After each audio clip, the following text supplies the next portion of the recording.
أشهد أن لا إله إلا الله وحده لا شريك له وأشهد أن محمدا عبده ورسوله أما بعد فأعوذ بالله من الشيطان الرجيم بسم الله الرحمن الرحيم الحمد لله رب العالمين الرحمن الرحيم مالك يوم الدين إياك نعبد وإياك نستعين اهدنا الصراط المستقيم صراط الذين أنعمت عليهم غير المغضوب عليهم ولا الضالين. Bismillahirrahmanirrahim. Hudur sọ wípé ọ̀rọ̀ nípa ogun Hunain ni ó ń lọ lọ́wọ́ ẹ̀ látẹ̀síwájú lórí ẹ̀ báyìí.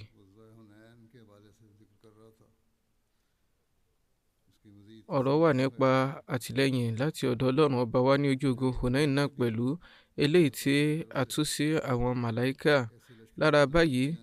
Nínú ọ̀rọ̀ nípa ogun Hunain, Ọlọ́run ọba Allah sọ nínú Al-Qur'ani alápọ̀nlé wípé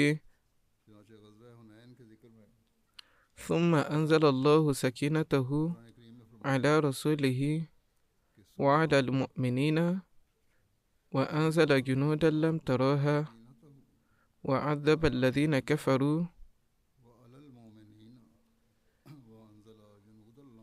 وذلك جزاء الكافرين. lẹ́yìn náà Ọlọ́run ọba Allah sọ ìfọ̀kànbalẹ̀ lórí òjíṣẹ́ rẹ̀ àti àwọn onígbàgbọ́ òdodo. Ó wá mú àwọn ọmọ ogun kan wá eléyìí tí ẹ ò rí, ó sì fi ìyà jẹ àwọn tí wọ́n ṣá ìgbàgbọ́. Irú ìjìyà báyìí sì ni a máa jẹ́ ti àwọn kèfèrí.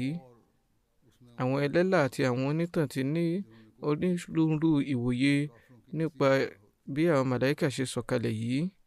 Àwọn kan níwòye sí wípé nǹkan tí ìsọ̀kalẹ̀ àwọn màláíkà yìí túmọ̀ sí ó kàn jẹ́ ìró ìdùnnú fún àwọn mùmínì àti ìfún wọn ní ìfọ̀kànbalẹ̀ ni, kì í ṣe pé wọ́n kópa nínú ogun ọ̀hún tẹrantara. Ìwòye yìí tako àwọn àdísì kọ̀ọ̀kan tí ó fẹsẹ̀ rinlẹ̀. Ẹ̀rí hàn nínú àwọn àdísì tí ó fẹsẹ̀ rinlẹ̀ wípé àwọn màláíkà kópa nínú ogun ọ̀hún, ṣùgbọ́n nǹkan kan tí ó wá pakasọ́nù eléyìí ni wípé màláíkà kan ṣoṣo ti tó fún àtìlẹ́yìn fún àránṣe, èyí ṣe tí wọ́n ṣe wá jẹ́ ẹgbẹ̀lẹ́gbẹ̀ màláíkà. Nínú Imam Ibn Kathir kọ nípa àwọn hadisi tó ń bẹ nínú Bukhari àti Muslim lórí bí àwọn màláíkà yìí ṣe sọ̀kalẹ̀. Wọ́n wí pé ìsọ̀kalẹ̀ àwọn màláíkà yìí jẹ́ ìró ìdùnnú fún àwọn mùsùlùmí. Ọlọ́run bá lè ṣe àtìlẹ́yìn fún àwọn mùsùlùmí láì tiẹ̀ nílò àwọn màláíkà rárá. Eléyìí ni Olúwa ṣe sọ wípé àtọ̀dọ̀ Ọlọ́run bá Allah nìkan ni àtìlẹ́yìn ṣe ń wá. Olúwa sì sọ ní Suratu Muhammad wípé bí Olúwa bá fẹ́, òun fúnra rẹ̀ lè gba ẹ̀san lára àwọn kèfèrí ọ̀hún, ṣùgbọ́n ó ń ṣe àdánwò fún ni ni. Hazrat Masih Maud alayhi salatu wasalam náà ṣe àlàyé eléyìí. Wọ́n wípé ìṣẹ̀lẹ̀ wípé àwọn màláíkà ṣe àtìlẹ́yìn fún àwọn mùsùlùmí ń bẹ nínú Al-Qur'ani kí ó lè fún wọn ní ìfọ̀kànbalẹ̀, kí ẹ̀rù sì má ṣe bà wọ́n ní ojú ogun. Lára báyìí, Ọlọ́run ọba Allah ṣe májẹ̀mú. Ọlọ́run bá ṣe àdéhùn fún àwọn màláíkà nínú Al-Qur'ani, ó sì fún wọn ní àdéhùn wípé 5,000 àwọn màláíkà ni wọn yóò wá ṣe àtìlẹ́yìn fún wọn. Eléyìí òǹkà òkun pọ̀ jọjọ láti lè bàa jẹ́ ìró ìdùnnú fún àwọn mùsùlùmí, nítorí pé màláíkà kan ṣoṣo gan kúkú ní agbára lábẹ́ àṣẹ Ọlọ́run ọba rẹ̀ láti da gbogbo ilẹ̀ ayé rú. Kódà dípò 5,000, a ò tiẹ̀ nílò 5 gan péré. Ṣùgbọ́n Ọlọ́run bá fẹ́ fi àránṣe ńlá hàn, nítorí ẹ̀ ó ṣe mú òǹkà ńlá hàn ní ojú wọn. Eléyìí sì ni nǹkan tí ọ̀rọ̀ ọ̀hún túmọ̀ sí. Hazrat Muslim Maud radiyallahu ta'ala anhu náà kọ nínú tafsir Sagir, wọ́n fi ẹ̀là ráńpẹ́ lélẹ̀ báyìí wípé nípa Surah Al-Imran ẹsẹ̀ 147 wọ́n wí pé nǹkan tí ọ̀rọ̀ àwọn màláíkà ṣe wáyé òun náà ni pé nígbà tí wọ́n bá rí àtìlẹ́yìn téèyàn bá rí àtìlẹ́yìn látàrí àlá àbí ìran ọkàn rẹ̀ á tó gbámúṣé sí i torí tó jẹ́ ọ̀rọ̀ tó wà ńbẹ̀ tààràtà ní pé olúwa yóò ṣe àránṣe èyí ni pé eléyìí kàn wáyé ní ọ̀nà ìṣígàgá ni lẹ́yìn náà sọ wípé ẹ rántí yékéyéké o wípé ẹnikẹ́ni tí ó bá ṣetán àti kú ẹnikẹ́ni ò lè pa ẹni tí àwọn jàmá òjíṣẹ́ Ọlọ́run bá ní wọ́n gba ikú mọ́ra lódodo ǹjẹ́ ẹnikẹ́ni wá ń bẹ tí ó lè ṣe ikú pa wọ́n bí láéláé kò ṣeé ṣe. ọ̀nà àti rí iye àìnípẹ̀kun gangan ni kí ọmọnìyàn gba ikú nítorí Ọlọ́run ọba. ìgbà tí ẹnikẹ́ni bá dìde pẹ̀lú ìpinnu yìí àwọn màláíkà Ọlọ́run bá náà dìde láti mú iyè rẹ̀ dúró. Á dàbí ìgbà tí ìfigagbága bẹ̀rẹ̀ ènìyàn máa ṣe ìgbìyànjú láti kú lójú ọ̀nà Ọlọ́run ọba àwọn màláíkà máa gbìyànjú láti jẹ́ ó máa wà láàyè. ìgbà tí ẹrúsìn Ọlọ́run ọba bá ń sọ wípé mo fẹ́ kú nítorí Ọlọ́run ọba gbogbo àwọn màláíkà máa sọ wípé a ò ní jẹ́ ó kú. lẹ́yìn ọ̀rẹ̀yìn àwọn màláíkà ni wọ́n á borí ẹrúsìn àfẹ́ láti kú. a wá bẹ̀rẹ̀ sí ní fi ara rẹ̀ sínú gbogbo ọ̀nà ewu tí yóò mú ikú wá ṣùgbọ́n kò ní kú. ẹ wo ìṣẹ̀lẹ̀ Hunain nígbà tí àwọn ọ̀tá tí wọ́n ṣe àkọlù tán òjíṣẹ́ ńlá sallallahu alaihi wasallam wà láàrin àwọn ènìyàn 12 péré. gbogbo àwọn ará yòókù ti sá lọ nítorí ọfà àwọn ọ̀tá. lásìkò ọ̀hún adataba ṣe ìgbìyànjú wọ́n ń sọ yí pé èrè òjíṣẹ́ Ọlọ́run ọba ẹ bá dúró sẹ́yìn díẹ̀ ṣùgbọ́n òjíṣẹ́ ńlá sallallahu alaihi wasallam tẹ̀síwájú láti máa lọ. wọ́n ń sọ yí pé ana nabiyyun la kadhib ana ibnu Abdil Muttalib òjíṣẹ́ Ọlọ́run ọba lódodo ni mo jẹ́ báwo ni mo ṣe fẹ́ pẹ̀yìn dà. eléyìí jẹ́ gbólóhùn kan tó tayọ ìkápá ìjẹ́ ọmọnìyàn tó sì múni dé iwájú Ọlọ́run ọba níwájú ẹgbàjì ọlọ́fà ènìyàn kan ṣoṣo ó ń sọ wípé mi ò tó lè kúrò níbí báyìí sẹ́. ní àsìkò ọ̀hún ènìyàn kọ́ ló ń sọ̀rọ̀ Ọlọ́run ọba ló ń sọ̀rọ̀. ní àsìkò náà òjíṣẹ́ ńlá sallallahu alaihi wasallam tó wá sọ wípé ana ibnu Abdil Muttalib ọmọ ènìyàn náà sì ni mo jẹ́ sẹ́. torí náà nígbà tí òjíṣẹ́ ńlá sallallahu alaihi wasallam sọ wípé mo fẹ́ kú lójú ọ̀nà Ọlọ́run ọba àwọn màláíkà Ọlọ́run ọba sọ̀kalẹ̀ wá tí wọ́n sì yí ohun tó ń lọ ní ojú ogun Hunain dà wọ́n á darí nípò olúborí.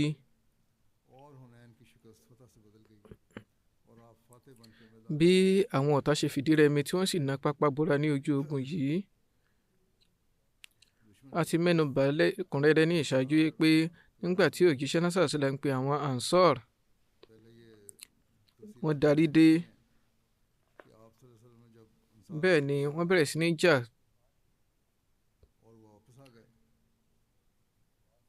pẹ̀lú èyí òjíṣẹ́ ńlá sallallahu alaihi wasallam tó ń ṣe àdúrà wọ́n tún wá fi ọwọ́ wọn bu erùpẹ̀ kan eléyìí tí wọ́n dà sí ọ̀dọ̀ àwọn ọ̀tá ọ̀dọ̀ àwọn kèfèrí èyí tó wá jẹ́ kí àwọn Banu Hawazin tí wọ́n sọ yí pé títí di ọjọ́ ìní Muhammad sallallahu alaihi wasallam ò tí ì kojú àwọn ìran ológun kankan nígbà tí ó bá kojú wa a ó jẹ́ kó mọ nǹkan tí ogun jẹ́. lódodo wọ́n sì wà nínú àwọn iná tí ó lágbára jù nílẹ̀ Lárúbáwá ìní pé kì í kàn ṣe ìfúnrere ẹnu lásán wọ́n rí bẹ́ẹ̀ lóòótọ́ ṣùgbọ́n láàrin ìgbà ráńpẹ́ wọ́n na pápá bora wọn ò tiẹ̀ kò sẹ́ni tó bìkítà nípa táyà tọmọ àti àwọn ẹran wọn mọ́ ọ̀pọ̀lọpọ̀ ní àwọn mùsùlùmí pánú wọn ẹgbẹ̀lẹ́gbẹ̀ sì ni wọ́n mú nígbèkùn ọ̀pọ̀lọpọ̀ àwọn tí wọ́n sá lọ sílẹ̀ Autos ọ̀gọ̀ọ̀rọ̀ àwọn èèyàn Hawazin ni wọ́n ṣe ikú pa ní ojú ogun yìí Abu Talha ṣe ikú pa 20 àwọn abọ̀rìṣà wọ́n tún á ṣe ikú pa 300 ní àsìkò ogun Autos tó ń ti bí àwọn ìran Hawazin ṣe sá lọ. àwọn ìran Saqif sì tún dúró gbẹ̀ngbẹ̀ng lójú ogun wọ́n jà kíkankíkan pẹ̀lú ìgboyà tí tó fi di pé èèyàn bíi 70 nínú wọn kú. Usman bin Abdullah ni ó gbé àsíá wọn gbẹ̀yìn nígbà tí wọ́n ṣe ikú pa àwọn ìran Saqif náà ní láti sá lọ. ìgbà tí ìró ipò ń ṣe ikú pa Usman dọ́dọ̀ òjíṣẹ́ ńlá sallallahu alayhi wa sallam, wọ́n sọ nípa ọ̀tá Islam yìí wípé kólúwa máàánú rẹ̀ jìnnà sí i. Ó kórìíra àwọn Kùrẹ́ṣí. Ẹni tí ó sì ṣe ikú pa Hazrat Abdullah bin Abi Umayya, òjíṣẹ́ ńlá ṣe àdúrà àánú Ọlọ́run ọba fún un. Hazrat Abdullah wá sọ wípé mo nírètí wípé Olúwa náà yóò ta mí lọ́rẹ ìfikúṣẹ̀rí ní irú ipò yìí. Wọ́n sì padà fikúṣẹ̀rí nínú ogun Taif. Nínú àgbá kan wọ́n sọ wípé Hazrat Ali ni wọ́n ṣe ikú pa Usman bin Abdullah tí ó ṣe ẹni tó gbé àṣẹ àwọn ìgbẹ̀yìn, ṣùgbọ́n àwọn ìgbàwá àṣáájú ni ó fẹsẹ̀ rinlẹ̀ jùlọ. Ní ojú ogun yìí, àwọn ènìyàn 4 ni wọ́n fi ikú ṣẹ̀rí nínú àwọn mùsùlùmí. Nínú wọn ni Ayman bin Ubaid tí ṣe ọmọ Hazrat Ayman. Ayman yìí ni ẹni tí a máa tọ́jú òjíṣẹ́ ńlá sallallahu alaihi wasallam nígbà kékeré. Lẹ́yìn náà Suraka bin Harith, òun jẹ́ sàbí nínú àwọn Ansari. Ọmọ wọn Haritha bin Suraka ti fi ikú ṣẹ̀rí ní ojú ogun Badr. Yazid bin Zama wà nínú àwọn tí wọ́n kọ́ gba Islam, òun náà wà nínú wọn. Ní àsìkò ojú dúdú, ó wà nínú àwọn ìkànnà àwọn Kùrẹ́ṣí. Àwọn Kùrẹ́ṣí a máa gba ìwòye lọ́dọ̀ rẹ̀ nínú àwọn nǹkan tó bá ṣe kókó. Ó sì jẹ́ ìbátan Ummul Mu'minin Hazrat Ummu Salama.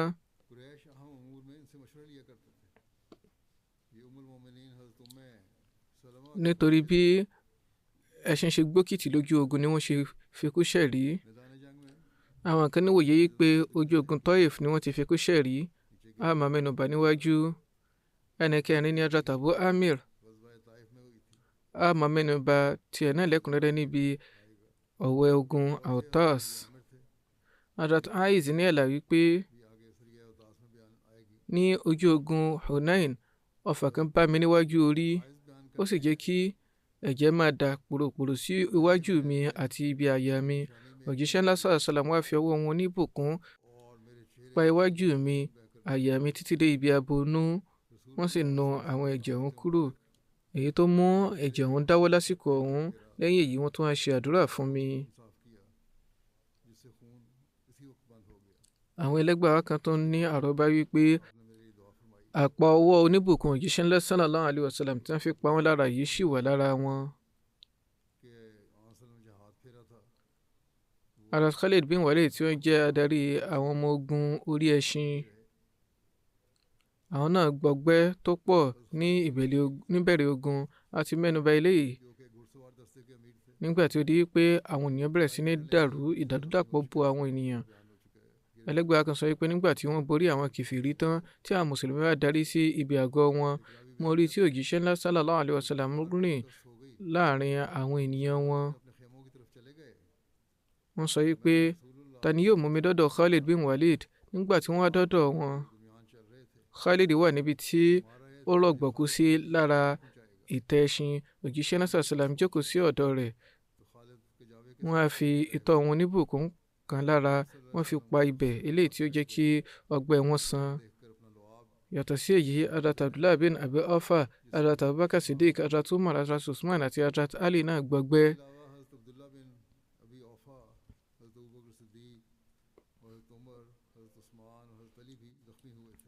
Wọ́n tún fi ìró ìdùnnú ìborí ránṣẹ́ sí àwọn ará Mecca àti Medina. Ní ìpilẹ̀ṣẹ̀ nígbà tí àwọn mùsùlùmí kọ́kọ́ sá ní ojú ogun Hunain, wọ́n ń bẹ́nu wọn tí ó sá wọ Mecca lọ, tí wọ́n sì lọ kébù sí wípé wọ́n ti borí àwọn mùsùlùmí àti wípé nàúdùbílà wọ́n ti ṣekú pa Muhammad sallallahu alaihi wasallam. Ìró ìdùn mọ́ àwọn alágàbàgebè Mecca àti àwọn tí wọ́n ní inú níbí ni ó dùn mọ́ wọn nú. Wọ́n sọ pé ní báyìí àwọn Lárúbáwá padà sí ojú ọ̀nà ẹ̀sìn àwọn baba ńlá wọn.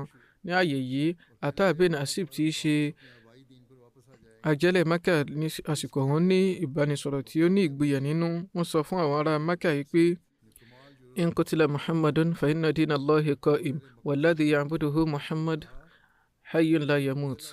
Bí wọ́n bá ti wá ṣe ikú pa Muhammad tó fi kú ṣẹ̀rí, láì ní tàbí ṣùgbọ́n ẹ̀sìn Ọlọ́run ọba tẹ̀síwájú láti máa wà. Ẹni tí Muhammad sallallahu alaihi wasallam sì ń jọ́sìn fún, ìyẹn Ọlọ́run ọba Allah,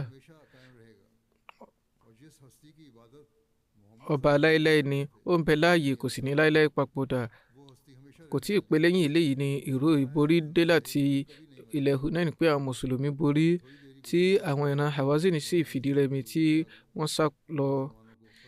Irú ìró yìí náà ló kọ́kọ́ dé Medina tẹ́lẹ̀ nípa wípé àwọn mùsùlùmí fìdí rẹmi. Hazrat Nahik bin Aus ni òjíṣẹ́ náà sàlám wá rán láti lọ jẹ́ ìró ìdùnnú. Wọ́n sọ wípé ọjọ́ náà ni mo bẹ̀rẹ̀ ìrìn àjò. Mo rí àwọn ènìyàn tí wọ́n ń jíròrò ní ojú ọ̀nà yìí pé àwọn ọmọ ogun Muhammad sallallahu alayhi wa sallam ti kó ìjákulẹ̀ kan eléyìí tí wọn kò rí ní ìṣáájú. Bẹ́ẹ̀ ni àwọn ọmọ ogun Malik bin Auf ti borí àwọn ọmọ ogun Muhammad sallallahu alayhi wa sallam. Mo sọ wípé irọ́ ni gbogbo eléyìí. Olú Ọlọ́run bá ti fún òjíṣẹ́ rẹ̀ ní ìborí tí wọ́n sì mú àwọn ọmọ wọn àti àwọn obìnrin wọn ní ẹrú báyìí. Wọ́n wípé ìró yìí ni mo tẹ̀síwájú láti máa fún àwọn ènìyàn tí mo ṣe lọ ọjọ́ mẹ́ta tí mo fi dé Medina. Bó ti jẹ́ pé mi ò kánjú ṣe ìrìn àjò báyìí ní ìṣáájú, ìyẹn ní léraléra. Lẹ́yìn náà mo dé Medina, mo kéde wípé pẹ̀lú jíire Ọlọ́run ọba Allah, Muhammad sallallahu alayhi wa sallam wà láàbò tí àwọn mùsùlùmí sì ti ní ìborí ńlá. Nígbà tí mò ń kúrò níbẹ̀, àwọn mùsùlùmí sì ń kó àwọn èrè ogun jọ. Wọ́n ti kó díẹ̀ jọ, wọ́n sì ń kó sí lọ́wọ́ ní àsìkò ọ̀hún. Wọ́n á lọ sí ibi àgọ́ àwọn aya mímọ́, wọ́n sì jẹ́ ìró àlàáfíà òjíṣẹ́ ńlá sallallahu alayhi wa sallam fún wọn. Gbogbo wọn dúpẹ́ lọ́dọ̀ Ọlọ́run ọba tí inú wọn sì dùn.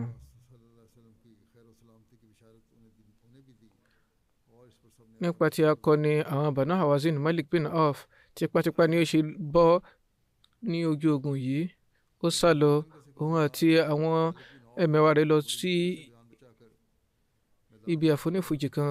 Ó sọ wípé ẹ dúró kí àwọn èèyàn yín tí wọ́n bá lẹ̀ wọ́n yóò ṣe bá yín. Hazrat Zubair bin Al-Awwam ni wọ́n rí wọn, wọ́n tó ṣe àkọlù fún wọn. Báyìí Malik sá lọ sí ibi odi Saqif.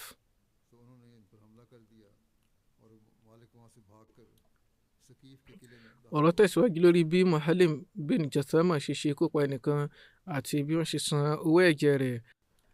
Ìwàásù jímọ̀ díẹ̀ ṣáájú ká tó mẹ́nu bà ti ìborí Makkah. Àti mẹ́nu bà àwẹ̀ ogun Izim. Nínú ẹ̀ ló ti wáyé pé sàhábé kan Muhallim bin Jathama ṣe kópa ẹnìkan tí ó ń kọjá lọ tí ó ṣe assalamu alaikum. Tóun ti bó ṣe sálámà yìí, wọ́n sì tún ṣe kópa ẹni ọ̀hún. Àwọn àlàyé kọ̀ọ̀kan tún tẹ̀síwájú lórí ìṣẹ̀lẹ̀ yìí wípé lẹ́yìn ogun Hunain, nígbà tí òjíṣẹ́ ńlá sallallahu alayhi wa sallam fẹ́ gbéra lọ sí ogun Taif, ní ọjọ́ kan lẹ́yìn ìgbà tí wọ́n kírun zuhr tán, wọ́n jókòó sí abẹ́ igi kan. Uyayna bin Hisn dìde, ó béèrè fún owó ẹ̀jẹ̀ Amr bin Asbat Ashja'i tí wọ́n ṣe ikú pa. Bákan náà Akra bin Habis náà tún dìde, ó gbìyànjú láti dáàbò bo Muhallim bin Jathama. Àwọn méjèèjì yìí wá bẹ̀rẹ̀ àríyànjiyàn níwájú òjíṣẹ́ ńlá sallallahu alayhi wa sallam. Uyayna sọ wípé eré òjíṣẹ́ Ọlọ́run ọba, mo fi Ọlọ́run ọba ṣẹ̀rí, mi ò ní láíláí fi apanìyàn yìí sílẹ̀. Èmi náà máa sọ àwọn aya rẹ̀ di ẹni tí yóò dárò gẹ́gẹ́ bó ti mú àwọn aya wa dárò. Òjíṣẹ́ náà sallallahu alayhi wa sallam sọ wípé ó bá gbowó ẹ̀jẹ̀ kó gba ràkúnmí 50. Tó bá ti dé Medina kó gba ràkúnmí 50. Ṣùgbọ́n Uyayna kọ̀ jálẹ̀ láti gba owó ẹ̀jẹ̀. Lẹ́yìn ìgbà díẹ̀ tí wọ́n pàrọwà fún, lẹ́yìn ọ̀rẹ̀yìn àwọn ènìyàn padà gbà láti gba owó ẹ̀jẹ̀. Apànìyàn yìí, Muhallim, òun dúró sí ààyè ibì kan, ó ń retí pé wọn yóò gbẹ̀san lára òun. Ó ti rí pé ikú òun ló tó yìí. Lẹ́yìn ìgbà tí wọ́n ṣe ìpinnu lórí owó ẹ̀jẹ̀, Muhallim dìde, ó lọ jókòó sí ọ̀dọ̀ òjíṣẹ́ ńlá sallallahu alayhi wa sallam. Bẹ́ẹ̀ ni omijé ń dà pòròpòrò lójú rẹ̀. Ó ń tọrọ wípé mò ń túbá níwájú Ọlọ́run ọba lórí ìró tí ó ti dọ́dọ̀ yín. Ẹ jọ̀wọ́ ẹ bá mi tọrọ àforíjìn. Wọ́n béèrè wípé kí lorúkọ rẹ? Ó wípé Muhallim bin Jathama lórúkọ òun. Òjíṣẹ́ náà sallallahu alayhi wa sallam sọ wípé ǹjẹ́ ó ṣe ikú pa lẹ́yìn ìgbà tó gbọ́ tí ó sálámà? Èyí ni wípé nígbà tí ó ń kọjá lọ tó sálámà ó tún wá ṣe ikú pa. Òjíṣẹ́ náà sallallahu alayhi wa sallam wá sọ lóhùn rárá wípé èrè Ọlọ́run ọba, má ṣe foríjìn Muhallim. Muhallim tó tọrọ lẹ́ẹ̀kan sí wípé èrè òjíṣẹ́ Ọlọ́run ọba, àforíjìn ni mò ń tọrọ, ẹ jọ̀wọ́ ẹ tọrọ àforíjìn fún mi. Wọ́n tó sọ lóhùn rárá kí àwọn èèyàn lè gbọ́ wípé èrè Ọlọ́run ọba, má ṣe foríjìn Muhallim bin Jathama. ó tún á tọrọ lẹ́lẹ́kẹta. Òjíṣẹ́ náà sàlám náà tún sọ gbólóhùn lẹ́lẹ́kẹta. Lẹ́yìn èyí òjíṣẹ́ náà sàlám sọ fún yín pé dìde kúrò níwájú mi. Báyìí ó dìde ó sì bẹ̀rẹ̀ sí ní fi aṣọ nu ojú rẹ̀ lọ. Ẹgbàá kan ń bẹ látọ̀dọ̀ Ibn Ishaq náà yìí pé àwọn ènìyàn ìran Muhallim máa ń sọ yìí pé òjíṣẹ́ náà sàlám padà tọrọ àforíjì fún un. Ìṣẹ̀lẹ̀ ogun Autas lọ báyìí. Lẹ́yìn ìgbà tí àwọn ọmọ ogun Hawazin tí wọ́n fìdí rẹmi lọ́nà tí ó burú jùlọ ní ojú pápá ogun Hunain, ibi tí oníkálukú wọn dojúkọ náà ni wọ́n sá lọ. Àwọn ikọ̀ kan nínú wọn tí Malik bin Auf ti ṣe akọni wọn, adarí ogun wọn wà níbẹ̀, wọ́n sá lọ sí Taif, wọ́n sì lọ wá ààbò nínú odi Taif. Àwọn ikọ̀ mìíràn lọ kóra jọ sí ibi pẹ̀tẹ́lẹ̀ Autas, àwọn kan sá lọ sí Nakhla, ìyẹn ọwọ́lẹ̀ Nokhaila. Autas jẹ́ ìpẹ̀tẹ́lẹ̀ kan nítòsí Hunain nítorí pé àwọn Banu Hawazin ti kó tayatọmọ wọn àti àwọn ẹran wọn lọ sí ojú ogun táwọn fúnra wọn wá sá lọ. Tí ohun gbogbo tí wọ́n fi sílẹ̀ wá bọ́ sọ́wọ́ àwọn mùsùlùmí. Nínú ìtàn Islam, eléyìí ni èrè ogun tí ó pọ̀ jù títí di àsìkò àwọn táwọn mùsùlùmí jẹ. Òjíṣẹ́ náà sàlám fi gbogbo àwọn tí wọ́n mú nígbèkùn àti àwọn èrè ogun rán Hazrat Masud bin Amr Ghifari lọ sí ilẹ̀ Jirana. Báyìí ni wọ́n fúnra wọn kó àwọn ọmọ ogun lọ sí ilẹ̀ Taif. Ní àsìkò ọ̀hún wọ́n tó fi àwọn ọmọ ogun kan ránṣẹ́ lábẹ́ Hazrat Amir Ashari tí wọ́n jẹ́ Ubaid bin Sulaim ní àsìkò ọ̀hún lọ sí ilẹ̀ Autas. Báyìí Abu Musa Ashari àti Salama bin Akwa ń bẹ nínú ikọ̀ wọn. Hazrat Abu Amir fún àwọn ọ̀tá ní ìpèníjà ọlẹ́yọkọ̀ọ̀kan. Àwọn ọbàkan mẹ́wàá wà tó ṣe pé wọ́n ní òkìkí nínú ìjà. Àwọn mẹ́wàá yìí ni wọ́n kọ́ jáde láti dojúkọ wọn. Ìkíní wá, Abu Amir kọ́kọ́ pè sí ojú ọ̀nà Islam, ṣùgbọ́n nǹkan tó ń gbà fún ni láti jà. Abu Amir sọ wípé Allahumma shahid alayhi, èrè Olúwa jẹ́rìí tako. Báyìí ni wọ́n ṣe àkọlù fún eléyìí tí ó là sí méjì tó ṣe wó lulẹ̀. Èkejì náà tún jáde wá, Abu Amir náà tó pè sí ojú ọ̀nà Islam. Òun náà kọ̀, ó gbàfà fún ìjà.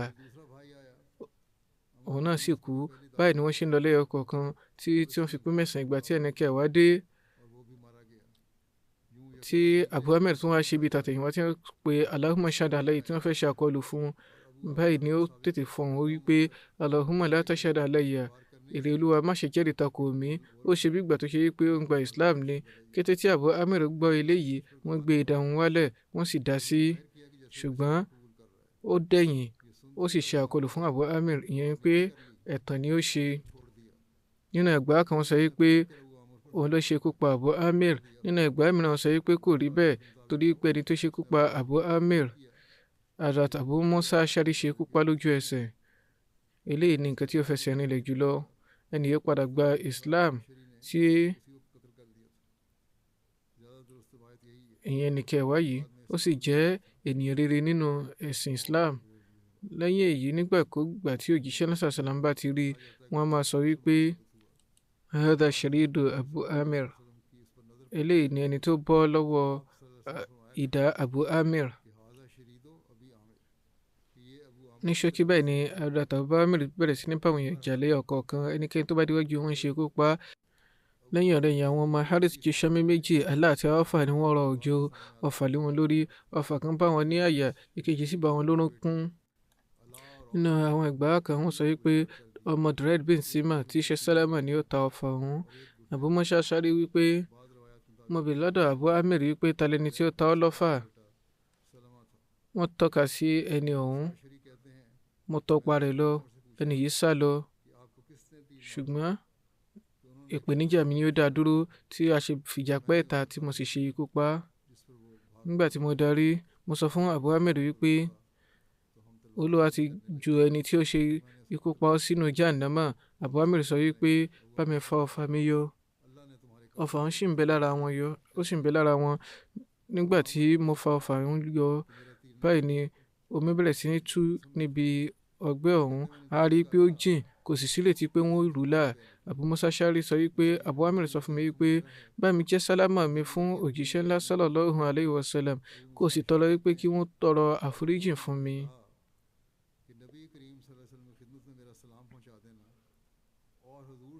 Kó wá fún wọn ní ẹṣin mi àti ohun ìjà mi pẹ̀lú, kí wọ́n sì tún yàn mí ní àrólé wọn, kí wọ́n sì fún mi ní àsíá wọn. Lẹ́yìn ìgbà díẹ̀ wọ́n papòdà. Abu Musa Ash'ari bá àwọn ẹni ọ̀hún jà. Àwọn ọ̀tá fìdí rẹmi, wọ́n na pápá bora, wọ́n ṣekú pa àwọn kan nínú wọn. Abu Musa sì kó àwọn tí wọ́n mú nígbèkùn àti àwọn èrè ogun lọ síwájú òjíṣẹ́ ńlá sallallahu alayhi wa sallam. Abu Musa Ash'ari ní àlàyé pé ìgbà tí mo dé iwájú òjíṣẹ́ ńlá sallallahu alayhi wa sallam, wọ́n sùn lórí àgbàntara kan ní àsìkò ọ̀hún tí kò sí ibùsùn lórí rẹ̀. Ṣùgbọ́n nínú ẹgbàá Bukhari àti àwọn àgbàá mìíràn wọ́n sọ wípé ibùsùn wà níbẹ̀, ṣùgbọ́n ó jẹ́ eléyìí tí ó fẹ́lẹ́ lọ́pọ̀lọpọ̀ tó jẹ́ kí àpá rẹ̀ hàn ní ẹ̀yìn apá àwọn okùn rẹ̀ hàn lẹ́yìn òjíṣẹ́ ńlá sallallahu alayhi wa sallam. Wọ́n sọ wípé mo jẹ́rìí ohun gbogbo tí ó wáyé ní ojú ogun Autas fún wọn àti ti ìpapòdà Abu Amir àti bí wọ́n ṣe tọrọ àdúrà. Òjíṣẹ́ ńlá sallallahu alayhi wa sallam wá pèpè fún omi, wọ́n ṣe àlùwàlá, wọ́n sì gbé ọwọ́ wọn méjèèjì, wọ́n ṣe àdúrà yìí pé Allahumma ighfir li Ubaydin Abi Amir, Allahumma ij'alhu yawm al-qiyamati fawqa kathirin min khalqika min an-nas. Ìrẹ́lúwa bá a ṣe àforíjì fún Ubayd Abu Amir. Ìrẹ́lúwa ní ọjọ́ ìgbéǹde bá a gbé sí òkè, bá a gbé lékè nínú àwọn ẹrúsìn rẹ̀. Abu Musa Ash'ari sọ wípé mo tọrọ wípé ìrẹ́ òjíṣẹ́ Ọlọ́run ọba, ẹ jọ̀wọ́ ẹ tọrọ àdúrà àforíjì fún èmi náà. Èyí tí òjíṣẹ́ ńlá sallallahu alayhi wa sallam ṣe àdúrà fún wa náà wípé Allahumma ighfir li Abdullah bin Qais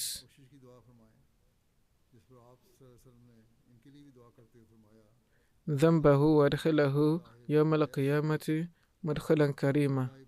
Ìrẹ́lúwa ṣe àforíjì fún Abdullah bin Qais, ìyẹn ní orúkọ Abu Musa Ash'ari,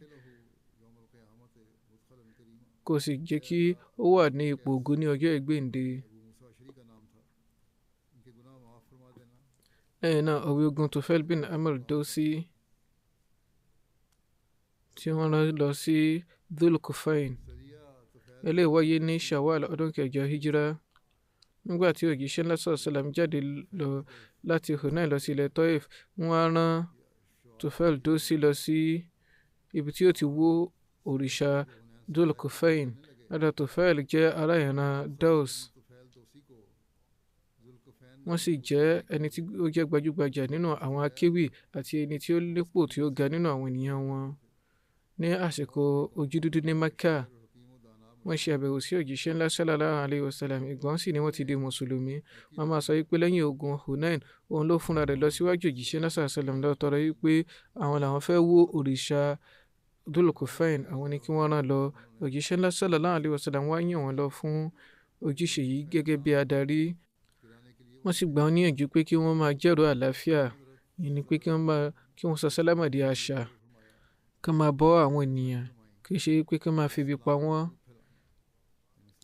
kí wọ́n sì ní ìtìjú Ọlọ́run ọba gẹ́gẹ́ bí ẹni alápọ̀nlé ṣe máa ní ìtìjú àwọn aráalé rẹ̀. Nígbà yòówù tí wọ́n bá ní àṣìṣe kan, kí wọ́n rí i pé wọ́n sáré ṣe iṣẹ́ rere tẹ̀lé, torí iṣẹ́ rere ní ilé ẹ̀ṣẹ̀ jìnnà. Eléyìí ni ọ̀rọ̀ ìyànjú tí wọ́n fún wọn. Wọ́n sọ pé mú àwọn ènìyàn rẹ lọ kí ẹ sì parí ojúṣe yìí kí ẹ wá darí sí Taif. Báyìí Tufail mú àwọn ènìyàn 400 nínú àwọn ìran wọn, wọ́n sì lọ dáná sun òrìṣà igi ọ̀hún di eérú. Wọ́n á kéwì wípé ìrẹ́ Dhul Kufayn, tẹ́tí o gbọ́ o, èmi ò sí nínú àwọn tí ó ń jọ́sìn fún ọ, nítorí wípé gbígbẹ́ tí wọ́n gbẹ́ ọ lẹ́yìn ìgbà tí wọ́n ti bí àwa ni. Wò ó, ohun gbogbo tí ó ń bẹ pẹ̀lú rẹ̀ ni mo tún ti dáná sun yìí. Lẹ́yìn ìgbà tí wọ́n parí iṣẹ́ yìí pẹ̀lú àṣeyọrí, wọ́n darí sí Taif. Òjíṣẹ́ ńlá sallallahu alayhi wa sallam ṣẹ̀ lò bí ọjọ́ 4 ní Taif ni. Tufail náà darí pẹ̀lú àwọn akọni 400 pẹ̀lú wọn. Ní àsìkò ọ̀hún, àwọn nǹkan ńláńlá tí wọ́n fi ń jagun nígbà ọ̀hún, manjaniki jẹ́ kànàkànà kan tí wọ́n fi máa ju òkò ńláńlá. Dababa sì jẹ́ àgbẹ̀ onígi tí wọ́n fi ń jagun. Ó dàbí àwọn ọkọ̀ ogun ní òde òní. eléyìí tí àwọn ènìyàn lè wà ní abẹ́ rẹ̀ tí wọn yóò fi dé ibi odi tí àkọlù àwọn ọ̀tá kò ní bá wọn, yóò bò wọ́n mọ́lẹ̀.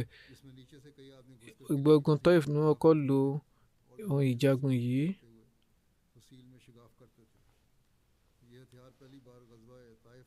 Ogun Taif yìí wáyé ní Shawwal ọdún kẹjọ hijira. Àwọlẹ̀ ìlà oòrùn Mákà ní Taif wà. Ọ̀rọ̀ wà nípa rẹ̀ wípé 90 ibùsọ̀ ni ó wà ní àwọlẹ̀ ìlà oòrùn Mákà. Taif jẹ́ ibìkan tí ó dúró gbọ̀ngbọ̀n tó láàbò.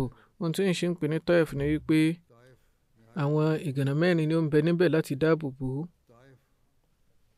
Ibẹ̀ ni àwọn ìran Sakif tẹ̀dó sí, wọ́n sì jẹ́ akíkanjú. Wọ́n ní àdáyanrí láàrin àwọn ilẹ̀ Lárúbáwá, wọ́n dàbí ẹgbẹ́ àwọn Quraishi ni.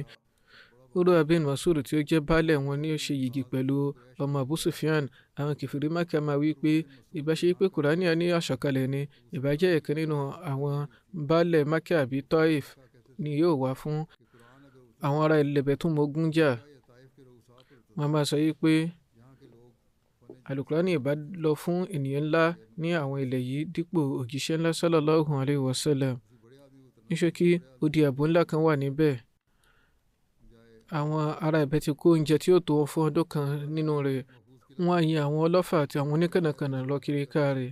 Ìtẹ̀síwájú ogun Hunain ni ogun yìí jẹ́, nítorí pé àwọn ìran Hawazin àti Sakif tí wọ́n fìdí rẹmi, wọ́n sá lọ pẹ̀lú adarí wọn Malik bin Auf Nasri.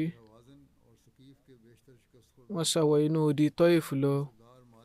Ibẹ̀ ni wọ́n tira wọn mọ́.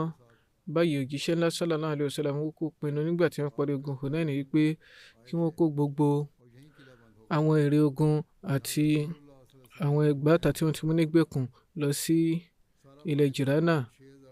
Lẹ́yìn èyí wọ́n lọ sí ilẹ̀ Taif. Jirana jẹ́ ibi odò kan láàrin Mecca sí Taif. Ó sì jẹ́ bí ibùsọ̀ 17 sí ilẹ̀ Mecca. Budail bin Waraka ni wọ́n ní kí ó kó àwọn èrè ogun òun lọ. Nínú ẹgbẹ́ mìíràn ní Mas'ud bin Amr Ghifari ni wọ́n kó wọn lọ. Ní ṣókí, lábẹ́ ìṣàdarí Khalid bin Walid, wọ́n mú àwọn ọmọ ogun 1000 kan lọ níwájú. Báyìí nígbà tí wọ́n débẹ̀, wọ́n ṣe ìgbìyànjú láti bá àwọn ará Taif sọ̀rọ̀ ṣùgbọ́n wọn ò gbà. Lẹ́yìn tí Khalid bin Walid lọ tán, òjíṣẹ́ náà sallam náà dojú kọ ilẹ̀ Taif fúnra wọn. Àwọn tí wọ́n mọ ọ̀nà wọn dáadáa ń bẹ pẹ̀lú wọn. Bẹ́ẹ̀ ni àwọn ọmọ ogun ń lọ níwájú. Ní ojú ọ̀nà, wọ́n rí odi adarí àwọn ọ̀tá ní ojú ogun Hunain, Malik bin Auf níbẹ̀. Wọ́n béèrè wípé ǹjẹ́ ẹnikẹ́ni ṣì ń gbé inú odi ọ̀hún bí? Wọ́n sọ wípé ó ṣòfò. Báyìí òjíṣẹ́ náà sallam ní kí wọ́n dáwó. Lẹ́yìn èyí wọ́n tẹ̀síwájú nínú ìrìnàjò wọn tí wọ́n fi dé Taif. Wọ́n pàgọ́ sí tòsí Taif, wọ́n sì ṣe wọn mọ́nà odi. Àwọn ọmọ ogun Taif ti bẹ̀rẹ̀ sí ní gbáradì fún ogun yìí nígbà pípẹ́. Wọ́n ti ṣe àtúntò gbogbo odi wọn. Wọ́n sì ti kó àwọn ohun tí wọn yóò jẹ́ fún bí ọdún kan sínú rẹ̀. Lẹ́yìn ìgbà tí wọ́n fìdí rẹmi ní ojú ogun Hunain, eléyìí tó bá wọn lójijì, gbogbo àwọn tí wọ́n rí bí sá lọ, wọ́n sá lọ sí inú odi ọ̀hún. Wọ́n sì tilẹ̀kùn odi. Nípìlẹ̀ṣẹ̀ tòsí ni òjíṣẹ́ náà sallam kọ́kọ́ pàgọ́ sí. Wọn ò tí ì pàgọ́ tó ti di pé àwọn ọlọ́fà ti bẹ̀rẹ̀ sí ní ta ọfà láti inú odi sí ọ̀dọ̀ wọn, tí wọ́n sì dá ọgbẹ́ sọ́pọ̀lọpọ̀ àwọn mùsùlùmí lára. Lásìkò òun náà ni Habab bin Munzir náà lọ síwájú òjíṣẹ́ ńlá sallallahu alayhi wa sallam. Wọ́n jọ̀wọ́ wípé irú òjíṣẹ́ Ọlọ́run ọba, ààyè yìí ò dára fún wa láti pàgọ́, nítorí pé àwọn ìran Taif dára nínú ọfà títa tí ọfà wọn sì máa débi tí ó jìn réré. Báyìí òjíṣẹ́ náà sallam wá fún wọn ní àṣẹ wípé kí wọ́n wá ibòmíràn tí ó bá dára. Báyìí ni wọ́n kó gbogbo ọmọ ogun lọ sí ibi tí ó tún yàtọ̀ yìí. Ní àsìkò ìṣe wọn mọ́nà odi, ọfà àti òkú tẹ̀síwájú láti máa lọ lọ́nà méjèèjì láti wá gba ilé ìmú.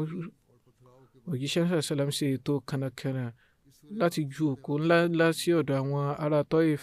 Ọ̀rọ̀ wà a ti sọ̀rọ̀ nípa kànnàkànnà olóko yìí ní ìṣáájú pé Tufail dó sí ẹnu wọn kó dání nígbà tí wọ́n ń bọ̀ láti àwẹ̀ ogun Dhul Khufayn. látàrí okò yìí ihò dàlú sára ìgànná eléyìí tí àwọn mùsùlùmí ṣe fẹ́ ṣe ìgbìyànjú láti lọ sí ibẹ̀ látàrí dàbàbà ìyẹn àgbá ogun yìí eléyìí tí yóò bò wọ́n mọ́lẹ̀ tí wọn yóò sì rí ibi wọ inú ilé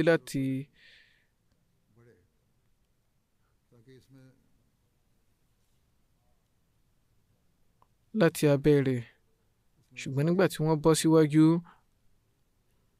àwọn tí wọ́n wà nínú ogun bẹ̀rẹ̀ sí ní da ẹ̀yọ irin sí orí rẹ̀ nítorí pé ọ̀pọ̀lọpọ̀ awọ ń bẹ lára dàbàbà ọ̀hún eléyìí jẹ́ kí ó múná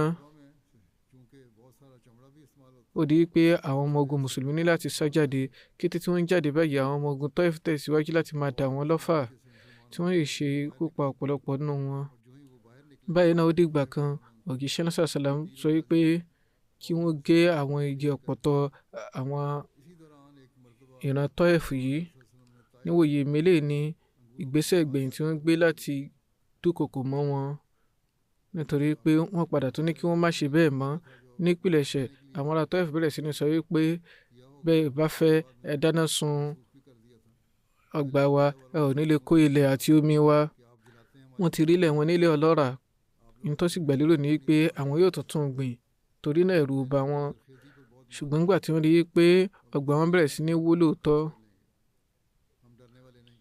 pé ó dáa náà tẹ́ bá wí bẹ́ẹ̀ á sì wó lótìtọ́ báyìí ni Sufyan bin Abdullah ti ṣe baálẹ̀ àwọn Taif bẹ̀rẹ̀ sí ní tọrọ lọ́dọ̀ òjíṣẹ́ náà sàlám wípé èyí ṣe tí ẹ̀ ń wó àwọn ọgbà wa bí ẹ bá borí wa tíyín ni gbogbo ẹ̀ yóò jẹ́ bí ó bá sì rí bẹ́ẹ̀ ẹ bá tiẹ̀ torí Ọlọ́run ọba àti nítorí okùn ẹbí ẹ má ṣe báyìí eléyìí ni ìjírẹ̀bẹ̀ wọn wípé nítorí Ọlọ́run ọba àti nítorí okùn ẹbí ẹ má ṣe báyìí ọ̀pọ̀ àwọn Kùrẹ́ṣì ni ó ní ìbátan pẹ̀lú àwọn ìran Taif bí ò bá rí bẹ́ẹ̀ gan ìwọ ọmọlúàbí òjíṣẹ́ ńlá sallallahu alayhi wa sallam tí í ṣe wọn àwòkọ́ṣe òun náà ni pé wọn ilé koko mọ́ ará yòókù nítorí náà látàrí ìpèpè Sufyan yìí òjíṣẹ́ ńlá sallam fi ọgbà wọn sílẹ̀ wọn ò sì wó wọn mọ́ òjíṣẹ́ ńlá sallallahu alayhi wa sallam àti àwọn sàbẹ̀ wọn tẹ̀síwájú láti máa ṣí wọn mọ́ inú odi yìí fún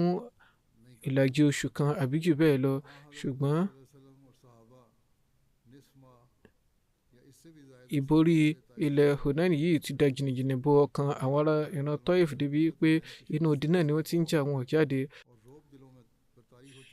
èèyàn kan náà wọn báyìí ò jáde láti ẹ̀ ti wá kojú ìjà tó fi di pé Khalid bin Walid kan tún jáde sí iwájú tó bẹ̀rẹ̀ sí ní pèpè fún àwọn akọni Sakif tó sọ pé òun fẹ́ kojú wọn ṣùgbọ́n tó ń tí bó ṣe pèpè tó kò sẹ́ni tí ó jáde tí tó fi di pé adarí àwọn Sakif Abdiyalil ké lóhùn lára pé Hazrat Khalid ń sọ wípé ẹnikẹ́ni nínú wa ò ní jáde láti wá dojúkọ àti wà láàbò ní odi wa a sì ní oúnjẹ tí yóò tó wa fún odidi ọdún kan kò sí ìyọnu lásìkò yìí náà Hazrat Yazid bin Zama ṣe ìgbìyànjú láti bá àwọn ará inú odi yìí sọ̀rọ̀ wípé bí ẹ bá fún mi láàbò ó ní nǹkan tí mo fẹ́ sọ fún yín ìyẹn ni pé tẹ́ bá fún mi ní májẹ̀mú wípé ẹ ò ní ṣe ohun kankan fún mi mo fẹ́ wá jẹ́ ìrú ni wọ́n sọ wípé àwọn gbà kó máa bọ̀ nígbà tí ó dé tòsí odi wọ́n jàǹbá májẹ̀mú wọ́n sì bẹ̀rẹ̀ sí ní rọ òjò ọfà fún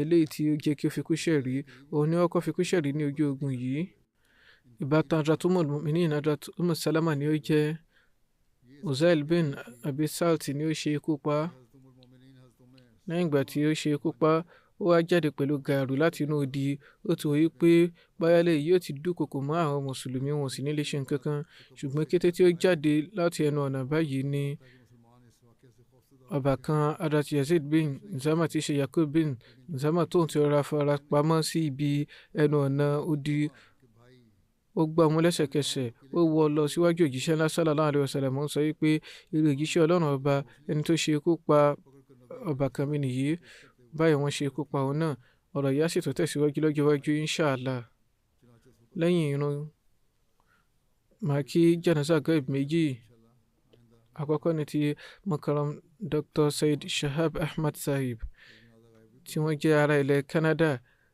ilẹ̀ India gẹ́gẹ́ ni wọ́n ti wá wọ́n papòdà ní ọjọ́ tí ó kọjá lọ ní ọmọ ọdún mẹ́rìndínlọ́gọ́rùn-ún. Inna lillahi wa inna ilayhi raji'un. Músí ni olóògbé jẹ́. Wọ́n ní ọmọkùnrin kan àti ọmọbìnrin mẹ́ta, gbogbo wọn náà sì ní ọmọ.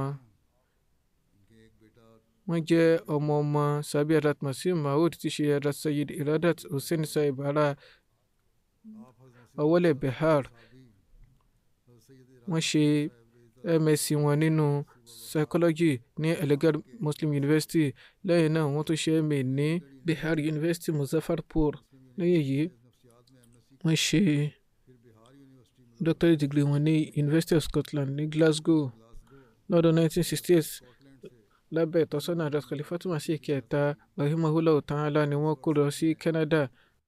wọ́n jẹ́ professor clinical psychology ní university níbẹ̀. wọ́n ṣe léyìí fún ọdún 9. wọ́n jẹ́ clinical psychologist. nínú irú àsìkò olóògbé ní àǹfààní láti ní ìfarajìn fún àwọn jàmáà ní India àti Canada. fún ìgbà pípẹ́ ni wọ́n fi jẹ́ ààrẹ jàmáà Saskatoon. ṣáájú èyí wọ́n tún ti ṣiṣẹ́ takuntakun ní ipò alákòóso tabligh. lẹ́yìn náà ní Edmonton wọ́n jẹ́ alákòóso Ishaat Tarbiyat àti Talim náà pẹ̀lú. wọ́n jẹ́ olùpolongo ẹ̀sìn tí ó ṣe àṣeyọrí. wọ́n ní àǹfààní àti ṣe báyà ọ̀pọ̀lọpọ̀ àwọn ènìyàn. wọ́n kọ ìtàn Jama'a Ahmadiyya Canada lọ́wọ́ ní èdè Gẹ̀ẹ́sì. wọ́n ní àǹfààní àti ṣàyẹ̀wò díẹ̀ nínú rẹ̀. wọ́n ní àǹfààní láti tún ṣe ọ̀pọ̀lọpọ̀ ìjíròrò láàrin àwọn ẹlẹ́sìn ní Saskatoon ní Canada. eléyìí tí wọ́n ní àǹfààní àti jẹ́ èrò Jama'a Ahmadiyya. wọ́n ní àǹfààní láti tún jẹ́ èrò Islam Ahmadiyya ní onírúurú àwọn ilé ẹ̀kọ́ ńláńlá.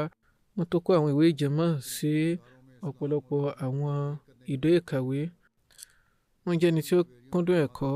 wọ́n ní àǹfààní àti mú ọ̀pọ̀lọpọ̀ àròkọ jáde ní èdè Gẹ̀ẹ́sì àti Urdu, eléyìí tí a tẹ̀ jáde nínú àwọn àtẹ̀jáde Jama'a àti àwọn ìwé ìròyìn káàkiri. nínú àwọn àṣeyọrí wọn náà ni ìtàn Ahmadiyya Bihar. wọ́n ní ìwé méjì, Subha Bihar ke Ashabi Ahmad àti Subha Bihar ke Shuhadae Ahmadiyya और चंद मुखलिसीन. wọ́n ti tẹ àwọn eléyìí jáde, wọ́n sì jẹ́ àwọn ìwé tí ó dára. wọ́n kàn sí àwọn Ahmadi Bihar léraléra, wọ́n sì ṣe àkójọ àwọn nǹkan èrò tó ń bẹ nípa wọn. wọ́n tún ní ìwé kẹta tí ó ń sọ̀rọ̀ nípa Ahmadiyya ní Awole Bihar ní èdè Gẹ̀ẹ́sì. wọ́n ti parí eléyìí. ẹni rere aláwòkọ́ṣe Ahmadi ni wọ́n jẹ́. wọ́n sì jẹ́ ẹni tí a máa ní àbójútó àwọn ìlànà Islam. wọ́n máa bójútó àwọn ojúṣe wọn. ìfẹ́ wọn jinlẹ̀ fún òjíṣẹ́ lásán salam Hazrat Masih Maud alayhi salatu salam àti ètò khilafa. ọmọ Sayyid Mubarak sọ wípé nǹkan ẹyọ kan náà ni ó jẹ́ àfojúsùn ìgbésí ayé wọn. òun náà ní láti rí ìyọ́nú Ọlọ́run ọba Allah. lára báyìí wọ́n ní àbójútó àwọn ọ̀nà wákàtí márààrún déédéé. wọ́n ní ìfarajìn kan tó ní àdáyanrí fún ìjọsìn. wọ́n sì tún ní ìwúrí kíkọ, kíkà àti ìkọ́ ẹ̀kọ́. ní àwọn àsìkò ìgbẹ̀yìn wọn náà, wọ́n á tún ka àwọn ìwé tuntun. tó ti bí wọ́n ti darúgbó tó, wọ́n á tún lọ sí Jímọ̀ déédéé. ọ̀sẹ̀ kan kí wọ́n tó papòdà, wọ́n tó kópa nínú jásà ìwọ̀ oòrùn Canada. wọ́n ní ìwúrí àti polongo ẹ̀sìn lọ́pọ̀lọpọ̀. wọ́n á lọ káàkiri láti polongo ẹ̀sìn fún àwọn ènìyàn. wọ́n á gba ìtọ́sọ́nà látọ̀dọ̀ Khalifa àsìkò nínú gbogbo àlámọ̀rí. wọ́n á máa kọ àkànránṣẹ́ sí mi léraléra tó fi mọ́ àwọn ìwé wọn. iwájú gbùngbùn wọn máa wà nínú ìṣe ìjùsílẹ̀ wọn. àwọn ọdún 4 ìgbẹ̀yìn tí wọ́n lò, wọ́n ṣe àtúntò wàsíyà wọn sí ìdá 5 kí Olúwa ṣe àforíjì àti àánú fún wọn. ẹnì kejì ni Mubarak Kokar Sahib ará Lahore tí wọ́n jẹ́ ọmọ Inshallah Kokar Sahib. wọ́n papòdà ní ọjọ́ tí ó kọjá lọ ní ọmọ ọdún 81. Inna lillahi wa inna ilayhi raji'un. Músí ni olóògbé jẹ́. àbúrò ni wọ́n jẹ́ sí Afzal Kokar Sahib Shahid ará Gujranwala. wọ́n sì tún jẹ́ àbúrò bàbá Ashraf Kokar Sahib Shahid. torí náà àwọn ènìyàn méjì náà ti fi kú ṣẹ̀rí nínú ẹbí wọn. wọ́n ní ìbáṣepọ̀ kan pàtó pẹ̀lú ara Khalifatu Masih kẹrin. àwọn ni wọ́n ṣe ètò yìgì wọn. wọ́n súnmọ́ra wọn lọ́pọ̀lọpọ̀ kódà kó tó di pé wọ́n di khalifa.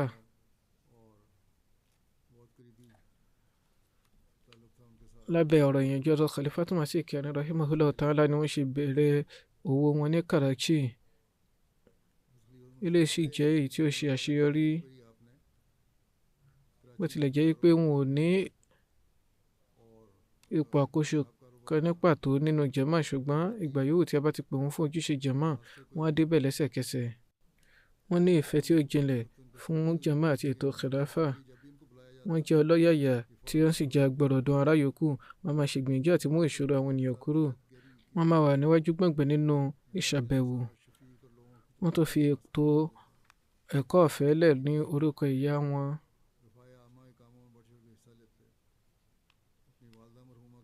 Yàtọ̀ sí aya wọn, ọmọbìnrin kan àti ọmọkùnrin méjì ló gbẹ̀yìn wọn. Kí Olúwa ṣe àforíjì àti àánú fún wọn.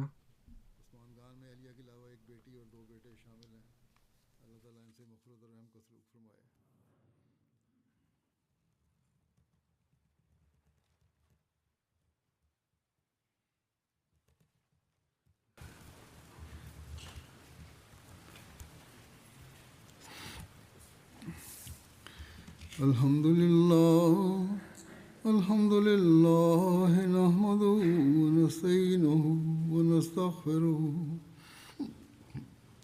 ونؤمن به ونتوكل عليه ونعوذ بالله من شرور أنفسنا ومن سيئات أعمالنا من يهده الله فلا مضل له ومن يضلل فلا هادي له ونشهد أن لا إله إلا الله ونشهد أن محمدا عبده ورسوله عباد الله رحمكم الله إن الله يأمر بالعدل والإحسان وإيتاء ذي القربى وينهى عن الفحشاء والمنكر والبغي يعظكم لعلكم تذكرون اذكروا الله يذكركم وادعوه يستجب لكم ولذكر الله أكبر.